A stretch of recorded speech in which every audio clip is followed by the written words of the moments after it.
Happy solar return. I'm making you a gift. This is a gift I received from my solar return, and I love it. I actually turned it into a piece of art. So, let me show you what I did. My friend gave me a read for the year for my solar return, working with the energies. She was looking at my career and work. And so then I made a little piece of art to hang up to help guide me through each month, how I manifest, how I show up in the world. And I want to do one for you. I want to do it for the year. So from October. Oh, I should write that down. Let me write that down so that does not bite me in the ass later on. So we'll have October, November, December, January, February, March, April, May, June, July, August, September. So we're going to do a read for those months. And I'm going to look at what the mermaids offer. I was kind of torn of like what to look at. Mermaids are here for healing and your highest good. So I'm going to pull a card for each month and just give you a gentle, like, here's what you've got. Here's how the mermaids suggest you align and touch into. But you get to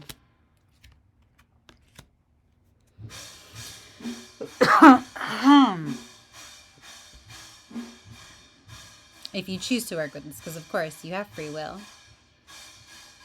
But I like to use the mermaid's guiding light with how best to navigate the challenges of our reality.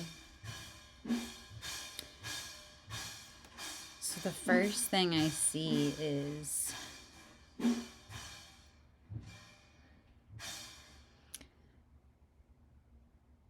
you start October, November, December with some big personalities. Maybe there's some people in your life who are actually taking up like a lot of your energy and devoting a lot of your or is influencing a lot of what's going on around you. So just be aware. I kind of see that there's just maybe, well, I do see here actually there are some big personalities, but soon you'll be resourced. So let me first start there. October, I'm getting, you have kind of a fiery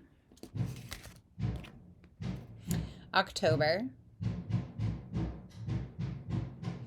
The energy is a burst. It is a fiery burst forward. It is bold, a little bit adolescent, a little bit spicy teenager. The thing is, it's a trailblazer. And so there's going to be a lot of movement forward, and where you want to direct your energy into that space in October, wherever you direct your creative fire to come November, you will become a student to it. You will start seeing things in a new light. You might start appreciating things, acting with some humility as you grow from student to teacher in December. You will have started experiencing some wins, and the losses you just kind of slice off. Like they're not even phasing you, just slice away, move away. And so you're going to have some boundaries that need to be put in place in December. And you're going to stick to those boundaries in December, especially based off of lessons that you learned in November. Okay. And that's rad because January, you will get to feel deep, life-giving resources. Like, this is it. This is why we are here. Like, this is joy. Our cups are full. We can just bask in our hard work and know that when you are in alignment with your highest good, it's going to be just a cherry on top for you. And I think that opens up this new way of living in your heart. So in February, again, you get to kind of learn some new lessons, but you'll be in a heart space. You're not going to be in the sharp edges that you were here. You're going to be in a softer flow in February. So then, let's see, February. March and April are going to be transitionary times for you. So March and April,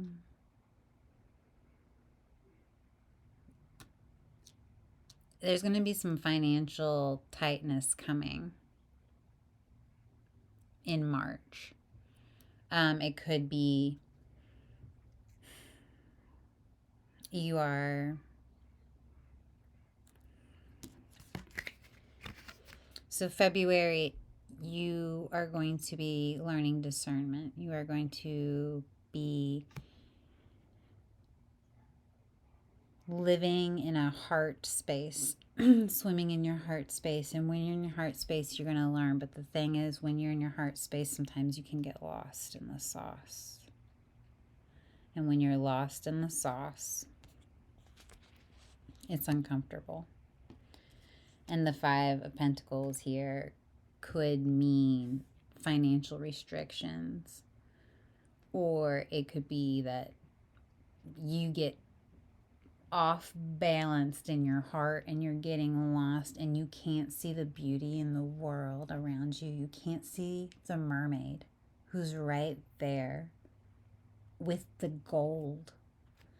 Probably the gold that you had back in January, but you're getting kind of lost in that sauce and not practicing discernment. So make sure that in March, you really are grounding and spending time in the mundane, but seeing the beauty in it, right? You can't stay here forever. And so I think come April, whatever got you here, you're going to release. The Ten of Swords says you are going to end a way of thinking. And it could be done in a very dramatic way, or it could just, you can just realize that it's time to release and it's time to just to ascend to the next. It's this person, this merfolk is ascending up. They're leaving the confines of what has them trapped. Back here. So, yet again, in May, you will have a lesson of discernment. So I think what you learn to release in April, it's really time for you to practice like, okay,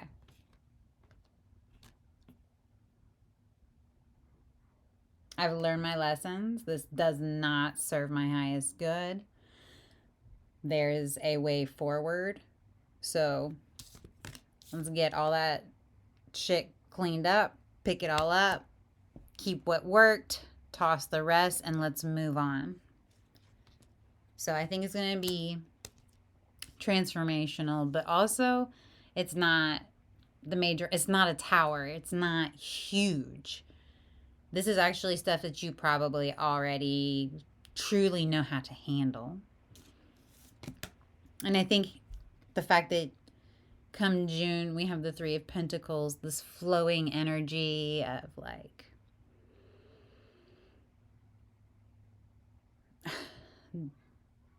joy, expansion, collaboration. It's a dance. It's ease. For me, it feels like motherhood. I don't know how, like, what I'm reading here is like the ease of Mother Earth, of just being in this nurturing role. And so I think June, leaning into that nurturing role, could be a great way, whether it be through parenting, whether it be through connecting to Mother Earth and Gaia energy, whether it be dancing and being more in your body and embodied in your earthly experience. Movement and flow will be rad in June. And that will lead to July. The Star. And this is my favorite card. This is just peace. Peace and healing. Because after the darkness, we get the light. And in the tarot, the stars, that first glimmer of light. And it gives us true peace. This is really cool because above this in January, you have that light of the sun and that resourcing. So there could be a connection there. Come August, the Two of Cups. So be open to a new collaboration of hearts. It'll be very balancing, pretty easy, enjoyable, open-hearted space. Just remember, balance is always going to work in your favor here. And then come September, you're met with Judgment. And this card is